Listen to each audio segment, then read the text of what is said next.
Hasnah dengar tak? Ada orang ke? Dengar terus. Baru dengar. Oke. Ada. Okey. Okey, dengar Sebab dekat saya punya ni audio dia tak ada tanda bunyi ke tak bunyi. Okey. So okey. Saya masuk bab Malay Dilemma, betul?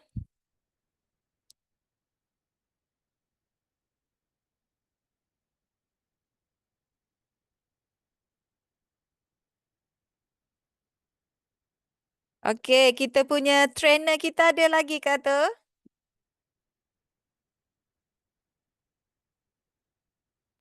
Ada.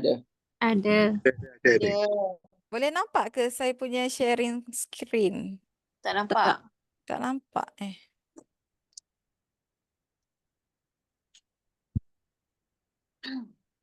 Dia selalu problem kat sharing screen ni.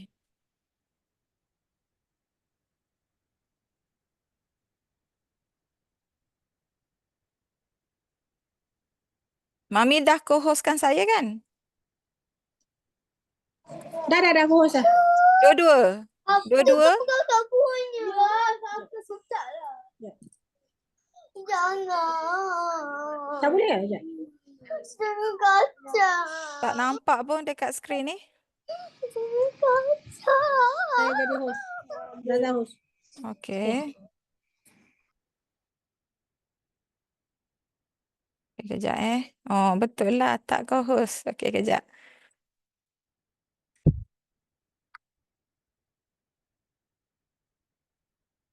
Kejap ya, trainer-trainer sekalian.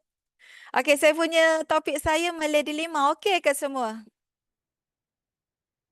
Malay Dilemma, siapa dah pernah orang kata take over part 1? Okey. Clear. Okey, Aisyah dah okey lah Malay Dilemma, betul? Okey, kalau Masya-Allah. tak saya nak pass dekat Aisyah. Masih lagi belajar. Lagi siapa lagi? Farouk. Farouk okey tak Malay Dilemma? Oh, tak. Okey, siapa lagi pernah ambil part 1? Saya ingat Aisyah, Farouk, Syafiqah. Syafiqah okey ke Malay Dilemma? Oh, saya paling teruk sekali Malay Dilemma. Okey, so sebenarnya topik Malay Dilemma ni topik yang orang kata berat juga di antara topik yang berat, tapi kenapa kita kena belajar? Sebab topik ni dia berkaitan dengan attitude. Dia berkaitan dengan orang kata cabaran diri sendiri. Okey, so kalau mana-mana yang belajar sejarah tu, maybe perkataan dasar ekonomi baru tu ingat lagi kot. Aisyah, betul tak? Dasar ekonomi baru, DEB. So topik ni bagi saya kita belajar bukan untuk macam mengkondemkan diri kita sendiri, bangsa kita, tapi kita belajar supaya benda ataupun unsur-unsur yang tak baik tu kita boleh improve. Sebab majoriti bila kita rekrut ni semuanya orang bumi, semuanya orang kata orang kita lah orang Melayu, betul tak?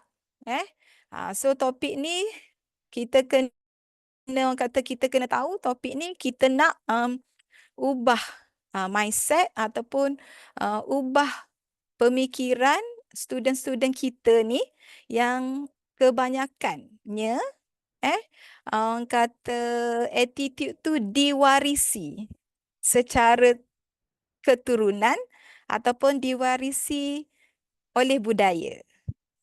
Okey, Malay Dilemma. Okey, kejap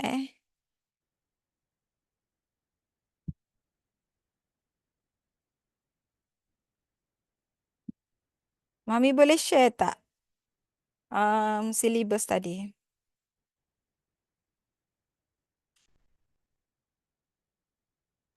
Syllabus tadi? Zaza tak boleh share. Okey, tak, kejap, sekejap, saya cari. Mami. Banyak. Ada tak?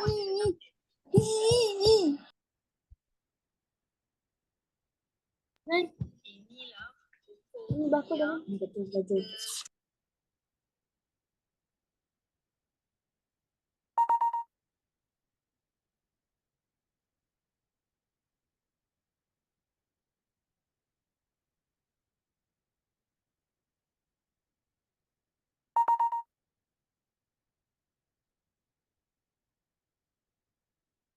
Tak ada.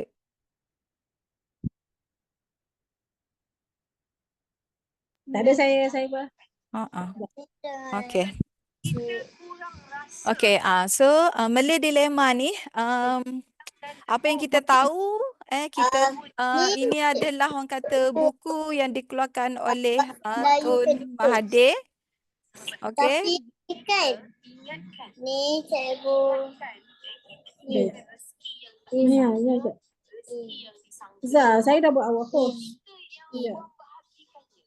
Sekejap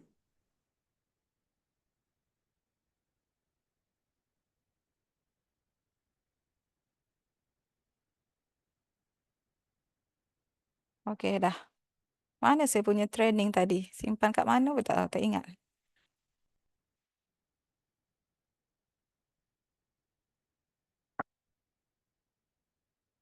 Kejap semua.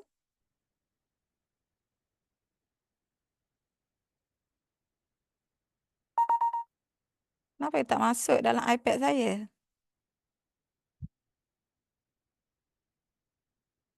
Okey dah.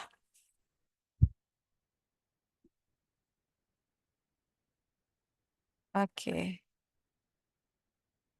Okey. So kalau kita tengok Malay Dilemma ni dia buku lah daripada Tun. Sebenarnya Tun keluarkan buku ni salah satunya dia nak keluarkan dasar ekonomi baru itulah. So kalau kita orang kata Google sikit buku Malay Dilemma ni, kita dapat tahu yang Tun ni sebenarnya nak bagi tahu ada perbezaan ekonomi di antara orang bumi yang duduk di luar bandar dengan orang yang bukan bumi duduk di bandar. Okay. So perbezaan tu salah satu faktor utamanya adalah because of faktor keturunan ataupun faktor budaya. Okay. So kalau kita belajar dalam bab ni, kita sebenarnya nak twist attitude orang Melayu kita. Kita nak twist attitude orang Melayu kita ni kepada orang Melayu yang boleh berjaya. Okay, so sebab itulah bila kita tanya student apa perangai orang Melayu yang kita tak suka. Kita kena tanya apa perangai orang Melayu yang kita tak suka. Kita kena tanya student. So mostly student akan list lah apa benda perangai orang Melayu yang student tak suka. So bila dia list, kita hanya keluarkan 5 faktor utama ni. Satunya malas, duanya mudah lupa, 3nya PhD, 4 subsidi, 5 shortcut. Kita minta student keluarkan sifat-sifat Melayu yang student tak suka. And then kita list outkan 5 yang orang kata 5 faktor yang terbesar. Yang ni lah malas, mudah lupa, PhD dengan subsidi dengan shortcut. Okay. So bila kita kita dah keluarkan topik besar ni, so kita kena olah malas. Kenapa orang Melayu ni dia kata terkenal dengan sifat malas dia? Kalaulah kita ni pernah belajar di universiti, kita boleh nampak kalau saya lah kan, kita boleh nampak even though pelajar tahun pertama tu kalau bangsa lain, lebih-lebih lagi bangsa Cina, dia dah buat dah study group senior junior dia. Dia dah buat dah study group senior junior. Sedangkan kita pada waktu itu maybe terkenal dengan ragging ke. Kita terkenal dengan orang kata masih lagi orientasi ke, adik angkat ke, whatsoever. So malas, dipupuk. Betul kan Anas kan? Abang angkat, adik angkat. So benda tu dipupuk. Maksudnya sebelum keluar kerja dah maksudnya waktu kita menerima pendidikan tu, kita didedahkan dengan macam ni lah. Okay, so mudah lupa pun sama manusia ni dia mudah lupa. Dia mudah lupa. Bila dia berjaya sikit, dia mudah lupa. Bila dia berjaya sikit, dia tak ucap pun tahniah kepada orang kata orang yang memperkenalkan dia dalam industri ni ke, ataupun orang yang membantu dia daripada awal. Tapi kalau orang bangsa lain, ni bukannya resis, tapi kita nak macam kita nak tahu, kita nak belajar benda ni supaya benda ni kita boleh improve dan kita boleh orang kata tinggalkan dilema ni. Contoh sekarang kan badminton, betul tak? Badminton. So setahu saya lah dengan pengetahuan cantik saya kan, jurulatih badminton contoh apa? Rashid Siddiq dengan siapa seorang lagi abang dia kan. Even though dia melatih orang kata pemain-pemain Cina, tapi pemain Cina, even though Datuk Lee Chong Wei pun respect dia punya trainer dia. Dia respect dia punya trainer dia. Tapi kita ni, Melayu ni, because of faktor keturunan dan juga faktor budaya, kita mudah lupa orang yang membantu kita pada awal. Sama juga PhD. Okay, so kita kena olah salah satu. PhD ni bukan PhD orang kata, apa PhD ni? PhD dalam bidang akademik. PhD ni merupakan perasaan hasad dengki. So kalau kita tengok, kan kalaulah kita pergi ke pasar tani, bila kita ni tak ada duit kecil kan, kita pun bayarlah duit besar tu dekat kita punya orang yang jual tu. And then orang jual tu dia tak ada duit kecil. Bila dia tanya kawan dia sebelah yang penjual juga, apa orang yang sebelah cakap dekat dia? Apa orang sebelah cakap dekat dia? Dia kata, ada tukar duit kecil tak? Kan aku ada customer ni, aku ada customer ni. Tak ada duit kecil. Aku sekarang tak ada duit kecil. Kau ada tak tukar duit kecil? Apa kawan niaga dia cakap kat dia?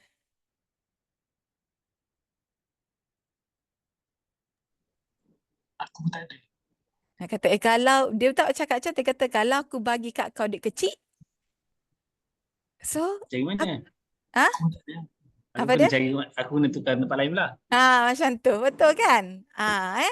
Tapi, kalaulah kita pergi lokyat, ataupun kita pergi kedai tayar, kata kedai tayar Lee kan? So katakanlah spare part dekat kedai tayar Lee ni tak ada. Sebelah dia kedai tayar Lim. Dia tanya tak? Dia tu, owner kedai tu, tanya tak kedai tayar Lim? Ada tak spare part customer ni nak? Dia akan tanya, betul? Dia akan tolong, betul? Betul ke tak betul? Betul. Betul kan? Mudah. Nampak tak mudah? Tapi kenapa kita ni akan ada perasaan hasad dengki tu? Kenapa kita tak nak tengok kawan kita berjaya? Kenapa kita tak boleh nak berjaya bersama-sama?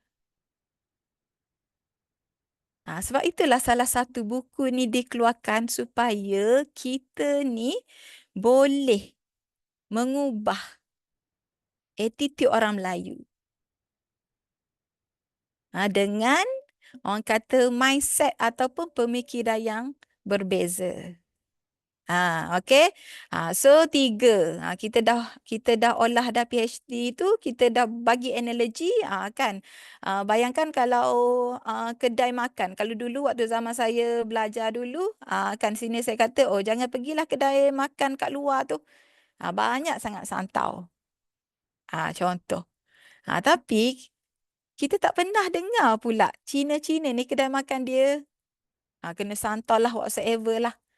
Kita tak pernah dengar. Okey, so sama juga subsidi mentality. Orang Melayu memang sangat terkenal dengan subsidi mentality. Sebab itulah bila kata kita pergi shopping, kita mesti akan kata bargain. Kita mesti akan kata yang paling murah sekali berapa? Yang paling murah sekali berapa you boleh bagi?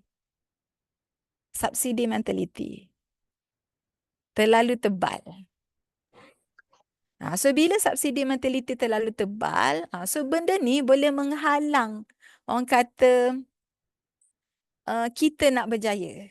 Subsidi mentality terlalu tebal, benda ni boleh menghalang kejayaan kita. Dan of course lah nombor 5 ni shortcut. Shortcut, tiada jalan mudah nak berjaya. Memang tiada jalan mudah nak berjaya. Tak ada. Tapi 5 faktor ni memang Melayu suka sangat buat. 5 faktor ni memang Melayu sangat suka buat. Okay, kita nak jadi Melayu yang baru, kita tak nak jadi Melayu lama yang rasanya tone ni kan 1970 kot buku ni. Buku ni 1970 kot. So kita tak nak jadi Melayu pada zaman Tun cerita tu. So Malay Dilemma ni sangat penting untuk kita ubah attitude student kita. Okay? So bila kita olah, automatik student kita ni dia akan macam malas. Bila kita olah benda yang betul, automatik student kita ni akan attend kelas kita setiap sesi. Kalau kita boleh olah Malay Dilemma ni dengan sebaik mungkin. Okay? So automatik bila kita olah dengan betul, mudah lupa ni student kita ni akan berterima kasih kepada kita sebagai trainer dia yang pertama. Sebab kita olah benda ni dengan betul. Dia akan berterima kasih. Okay? So perasaan hasad dengki pun samalah. Subsidi mentality pun sama. So, sebab itulah dia tak akan, maksudnya bila kita cerita benda ni, dia akan tahu dia masuk bisnes ni, bisnes yang memang kena independently. Dia kena buat. Dia tak boleh ada subsidi mentality. So, bila kita boleh olah dengan betul, automatik student kita ni, dia akan independent. Maksudnya dalam independent tu, cara kerja dia boleh independent dan juga kata dia boleh invest kepada bisnes ni. Lebih. Sebab kita olah Malay Dilemma ni dengan betul. Okay? So Malay Dilemma ni orang kata memang berat lah sebab dia punya topik ni untuk kita orang kata ubah attitude student kita ni.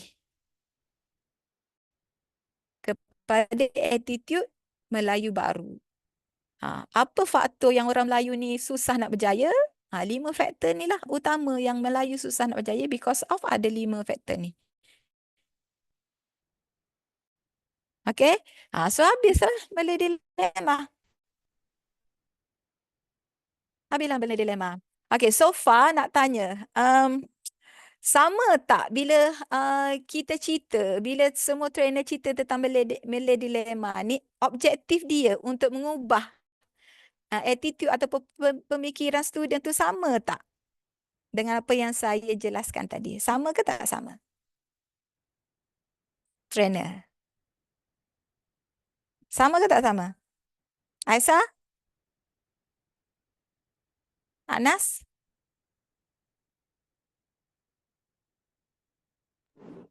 Sama-sama.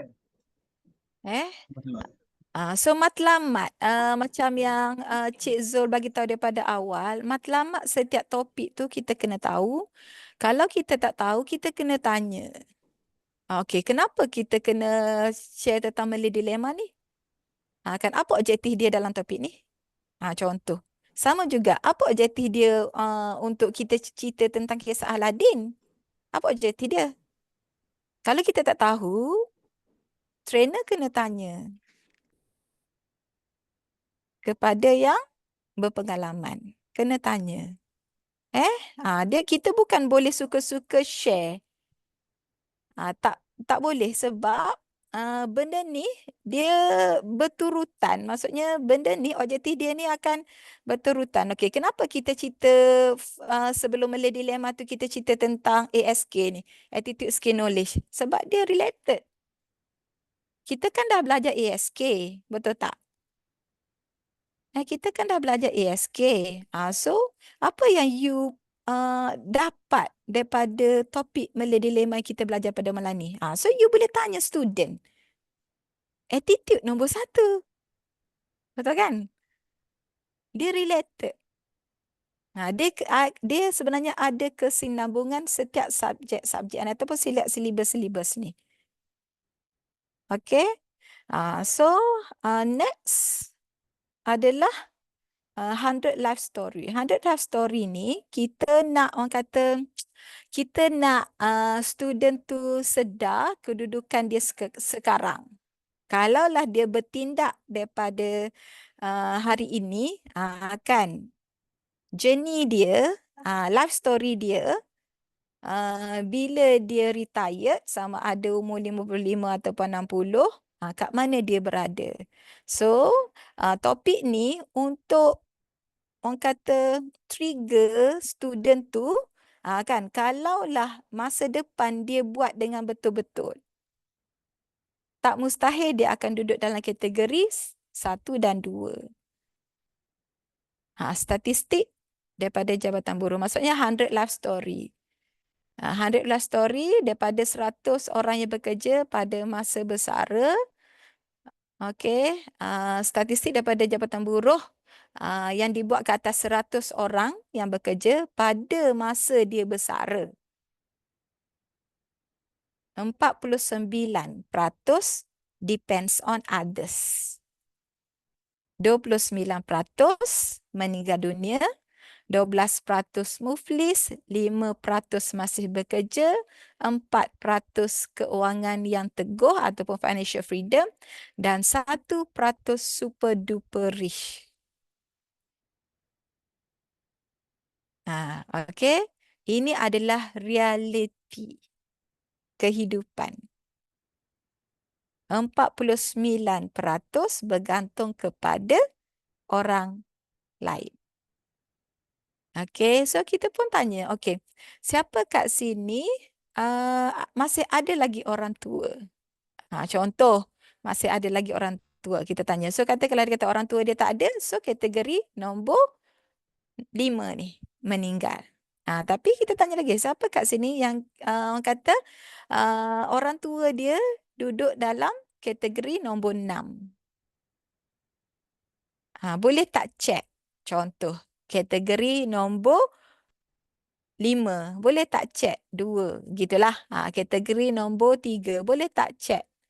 Orang kata 4 ke whatsoever. Kita tengok. Kita maksudnya kita kenal kita punya student kita. Kan? Keturunan dia. Kan? Ni hasil daripada Malay Dilemma tu lah. Kan? Keturunan dia, apa yang berlaku? Lepas tu kita tanyalah dia, contoh, katakanlah parents dia, situasi dia duduk dalam kategori ni, moyang dia duduk dalam kategori mana? Moyang dia duduk dalam kategori mana? So, kan, kita tanya student kita, bila benda ni happen, bila student ni kan berada pada masa bersara, di kedudukan manakah student nak berada? Of course lah, kedudukan yang paling atas ataupun kedua atas. Mewah ataupun financial freedom. Okay, so kita tanyalah, kalaulah mewah dengan financial freedom, adakah dengan current situasi yang kita tengah buat sekarang ni, boleh meletakkan kita dekat kategori super duper rich ataupun financial freedom tu? Kita tanya dia, current dia ni. Ataupun pada pendapat student, kalaulah zone kita tu tak berubah, so kita duduk dalam kategori yang mana? Kita tak berubah, maksudnya kita still makan gaji, kita tak buat apa-apa. So, duduk dalam kategori mana? Tanya student tu. Duduk dalam kategori mana? Okay. Okay. So, kita pun cerita lah. Kan, sebenarnya dalam Prudential, kategori 1 dan kategori 2 ni is possible. Is possible. Dalam Prudential, kategori 1 dan kategori 2 adalah tak mustahil.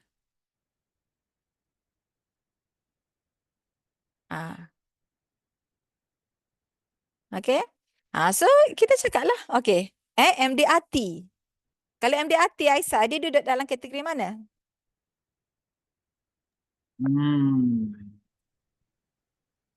Empat kot. 4 yang mana? Mana? Keuangan yang teguh lah, betul kan? Betul. Kalau MDRT, dia duduk dalam keuangan yang teguh dah. Okay. Even though, walaupun bukan MDRT, tapi dia adalah orang kata average performer pun, bila dia bersara, dia dah banyak duit. Dia dah boleh duduk di nombor 2 tu. Yes, 4 keuangan yang teguh tu.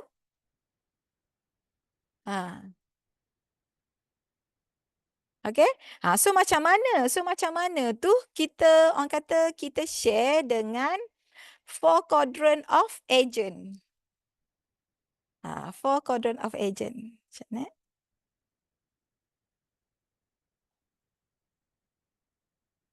Kan? Okay, 1 termination kan? Agent termination. Sekejap je. Nombor 2, survival. 3, average performance.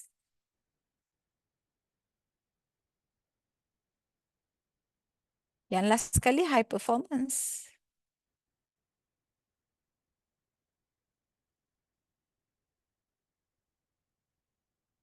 Okay.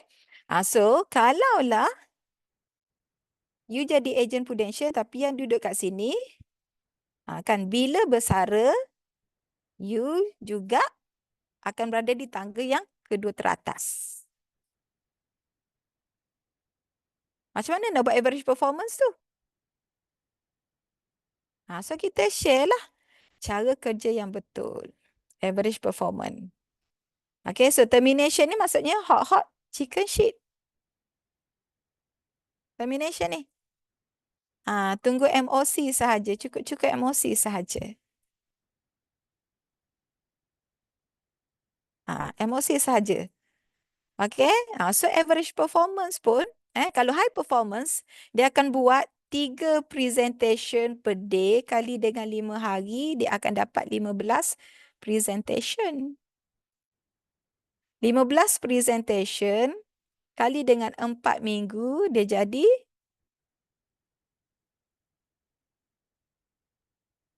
20. Betul ke? Berapa? 60. Okay, sorry Anas. Okay, 60 presentation. 60 presentation, okay. Ratio Rizal Naidu. Siapa ada buku Rizal Naidu? Ratio Rizal Naidu, 3 present akan close 1. Betul tak? Betul kan? So, kalau 60 presentation bahagi dengan 3, so berapa? 12 ke Aisyah? Tipu. Matematik. 60 bagi 3. 20. Okay, 20. Okay, kalaulah average 20. case... Bukan 2. Ya ke? 60 bagi 3. Bagi 3 ke 30? Bagi 3. Oh, 20. 20 kali dengan 1,800. TPC. Berapa?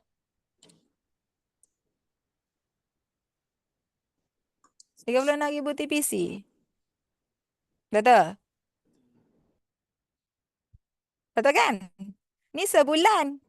36,000 TPC bahagi dengan 25%.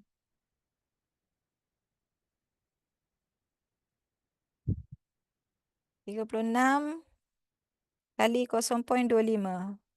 9,000. Bagi dengan 12. Commission. Bulan pertama. 750. Kali dengan 12. 9,000.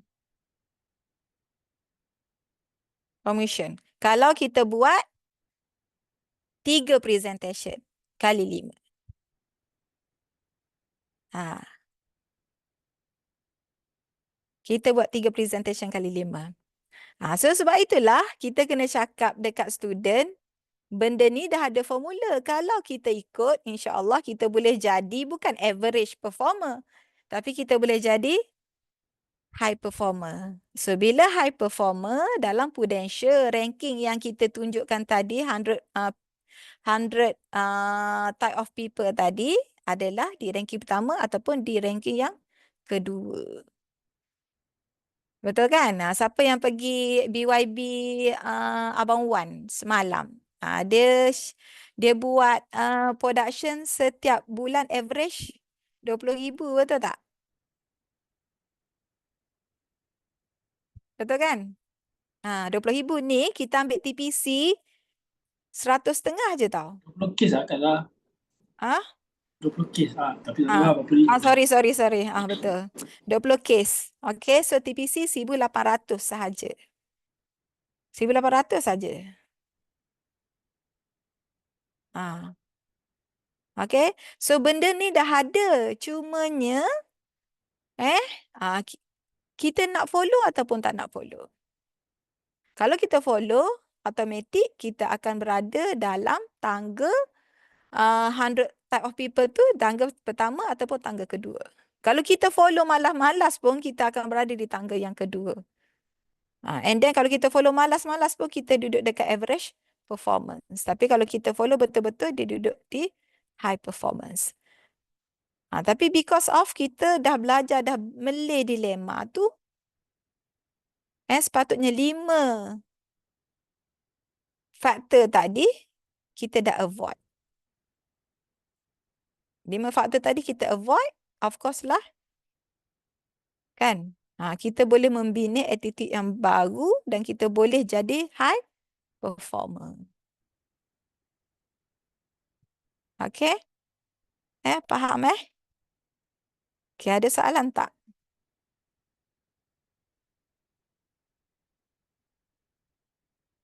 Ada soalan?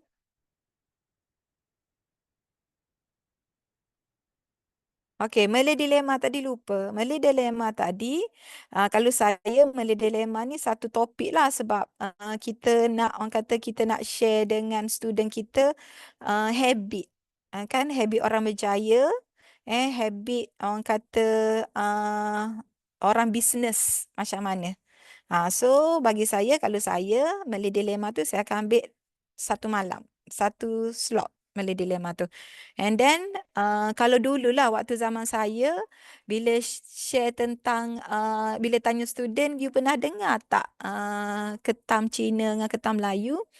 Ramai student tak tahu. Tapi sekarang ni, you Google, berlambat dia akan keluar ketam Cina dan ketam Melayu, betul? Betul kan? Dalam Google, bila you orang kata, you type je ketam Cina, ketam Melayu, dia akan keluar. Kalau tak percaya, saya Google. Kalau dulu tak ada. Ketam Cina. Ketam Melayu. Yes. Ni.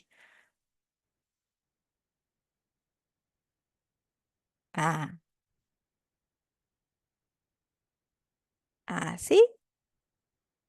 Sebiji dengan apa yang kata Bos Lau share. Ni. Ada. Ada. So kita share lah. Kan ketam Cina dan ketam Melayu. Tapi bagi saya ada satu perangai orang Melayu kita kena contoh.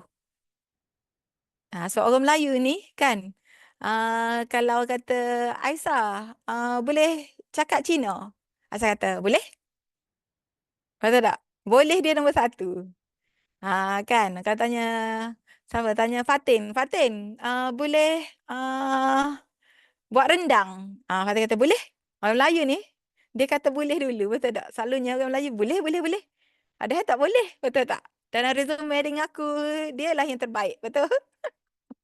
Betul kan? So yang tu first, yang tu kita kena contoh. Boleh dulu. Boleh kena ni, kena follow. Lepas tu barulah kita cari solution dia. Sama juga bila kita jumpa dengan prospek kan, prospek kata Prudential ada pelan family plan. Apa kita cakap? Ada? Betul tak? Prudential ada pelan family? Ada?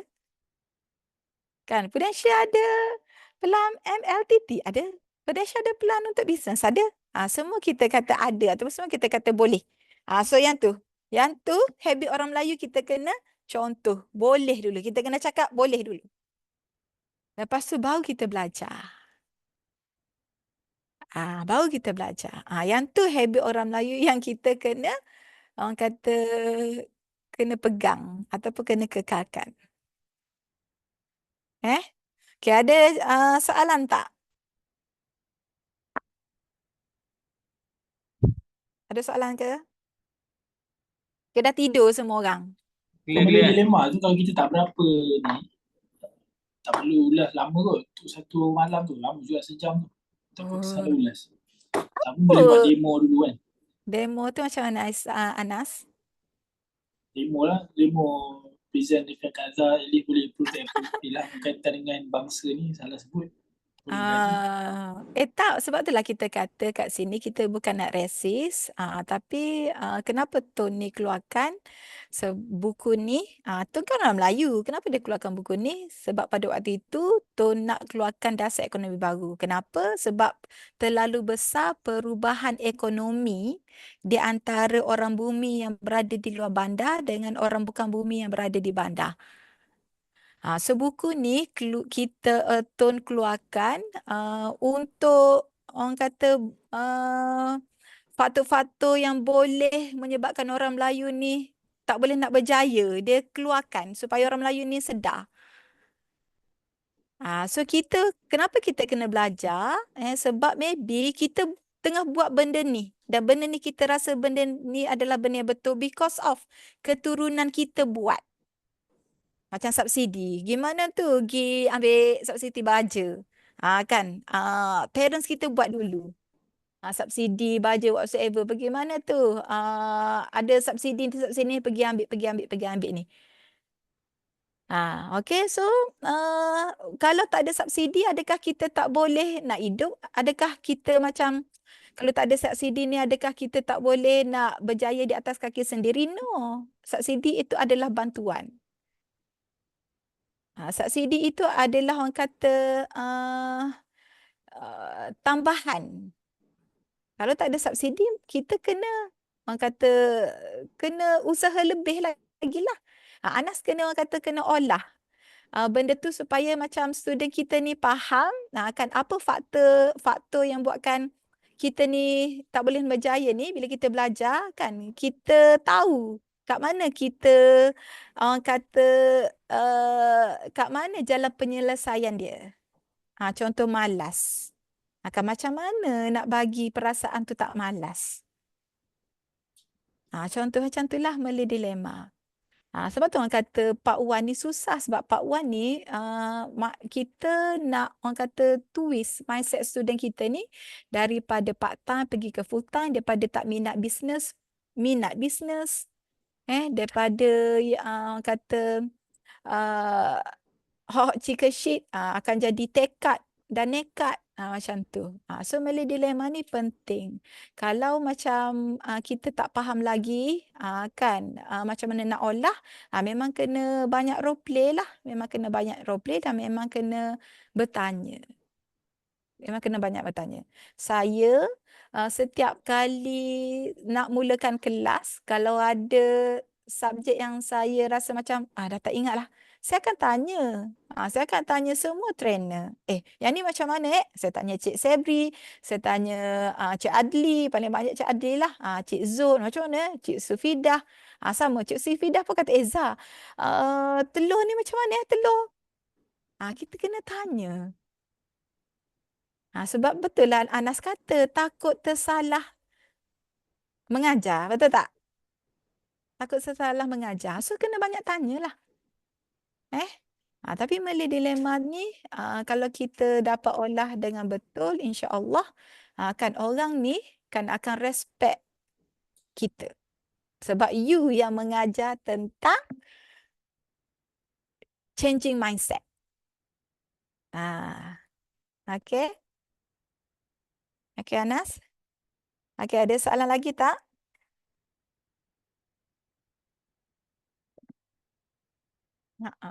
Ada soalan lagi ke? Ada lagi ke? Kalau tak ada, nak bagi dekat moderator balik. Tak ada, saya boleh pass dekat Cik Asnah.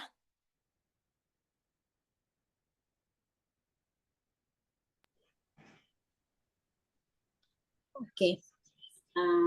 Alhamdulillah.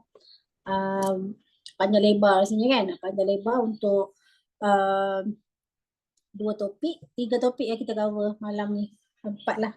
Malay Dilemma dengan ni kan.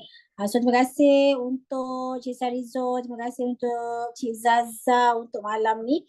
Hopefully perkongsian hari ini hopefully semua trainer ambil nota dan boleh apply lah. InsyaAllah untuk saya rasa dah cukup banyak lah apa yang Cik Zaza, Cik Zazirul Razim memang padat lah.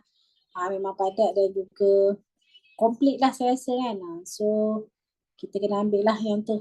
Saya pun refresh kan saya punya ni. Okay, so dengan ini kita pun dah pukul 11. Okay, so saya ucapkan terima kasih kepada semua yang hadir malam ni. InsyaAllah kita akan adakan lagi untuk topik-topik yang belum kita cover. Gambar. Jangan lupa. Sila ambil